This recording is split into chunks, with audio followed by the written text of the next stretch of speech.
நெல்லை ஜெயா சமையல். இன்னைக்கு நம்ம சேனல்ல வந்து முட்டைக்கோஸ் எப்படி பண்றதுங்கிறத பார்க்க போறோம். நான் சின்ன வயசுல டீ கடையிலலாம் அந்த பெருசு அப்படி பால் மாதிரி செஞ்சு வெடிச்சிருக்கோம் முட்டைக்கோஸ். அது எனக்கு இன்னைக்கு அப்படி நினைவு வந்துச்சு. வீட்டில் எல்லாரும் இருக்காங்க, போர் அடிச்சிச்சு. லீவ்ல தான் நான் வீட்டில் எடுத்துவோம், ஏதாவது ஒன்று செஞ்சுப்போம் அப்படின்ட்டு இன்னைக்கு நான் ட்ரை பண்ணேன் முட்டைக்கோஸ். அதை எப்படி செய்யறதுன்னு பார்க்கலாம்.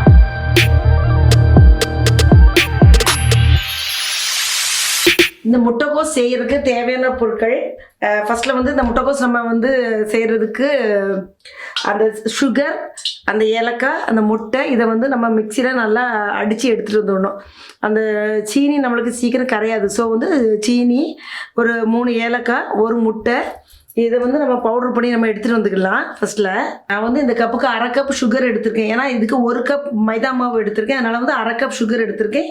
ஒரு 3 ஏலக்காய், இதை வந்து மிக்சியில் நம்ம அரைச்சி எடுத்துகிட்டு வந்துக்கலாம். ஒரு முட்டை, இதையும் உள்ளே ஆட் பண்ணி அரைச்சி எடுத்துகிட்டு வந்துக்கலாம். இந்த முட்டைக்கோஸ் செய்கிறதுக்கு நான் வந்து 1 கப் மைதா மாவு எடுத்திருக்கேன். இதை ஆட் பண்ணிக்கலாம். 2 டேபிள் ஸ்பூன் அளவுக்கு ரவை எடுத்திருக்கேன். இதையும் ஆட் பண்ணிக்கலாம். 1 டீஸ்பூன் அளவுக்கு, 1 டேபிள் ஸ்பூன் அளவுக்கு அரிசி மாவு எடுத்துருக்கேன். ஏன்னா இது வந்து கொஞ்சம் நல்லா கிறிஸ்பியாக இருக்கும். அந்த முட்டைக்கோஸ் வந்து அவுட்டர் லேயர் நல்லா கிறிஸ்பியாகவும் உள்ளே நல்லா ஸ்பாஞ்சாகவும் இருக்கும். அதுக்காக நான் வந்து 1 டேபிள் ஸ்பூன் அளவுக்கு அரிசி மாவு எடுத்திருக்கேன். அப்புறம் 1 பிஞ்ச் அளவுக்கு வந்து ஆப்பசோடா எடுத்துக்கணும்.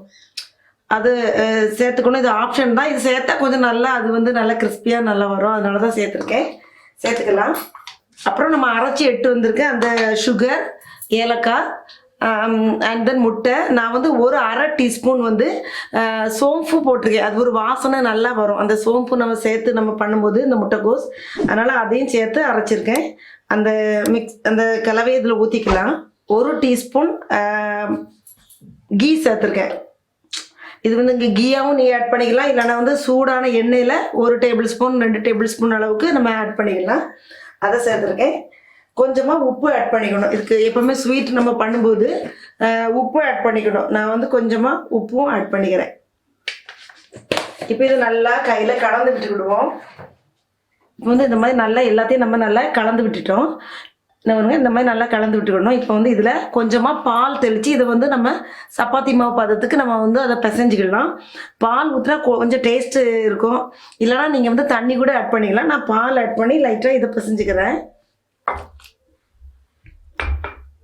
இப்போ வந்து இந்த மாதிரி பதத்துக்கு கொஞ்சம் லூஸாக நம்ம பிசைஞ்சு அதை நம்ம வந்து ஒரு 20 மினிட்ஸ் அதுக்கு ரெஸ்ட்டு கொடுத்துருவோம், மூடி வச்சுருவோம். ஏன்னா வந்து நம்ம ரவை சேர்த்துருக்கோம். நம்ம ரவை சேர்த்து அதை ஊற வைக்கணும். ஊற வச்சு நல்லா கொஞ்சம் உப்பி வரும். அது வரைக்கும் நம்ம இது வந்து ஒரு 20 மினிட்ஸ் நம்ம மூடி வச்சுக்கலாம். இப்போ வந்து நம்ம அந்த மாவை ஒரு 20 மினிட்ஸ் நல்லா அதை மிக்ஸ் பண்ணி மூடி வச்சுருந்தோம். கொஞ்சம் நல்லா கெட்டியாயிருக்கு. நம்ம கொஞ்சம் லைட்டாக லூஸாக இருந்துச்சு, இப்போ நல்லா கெட்டியாயிருக்கு. ஏன்னா அந்த ரவை போட்டிருந்ததுனால அது கெட்டியாயிருக்கு.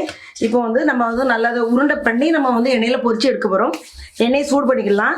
இப்போ எண்ணெய் நல்லா சூடாயிடுச்சு. இப்போ நம்ம உருட்டி வச்சுருக்க அந்த இதை வந்து இந்த மாதிரி டைட்டாக நம்ம வந்து அதை வந்து நம்ம உருண்டை பண்ணக்கூடாது.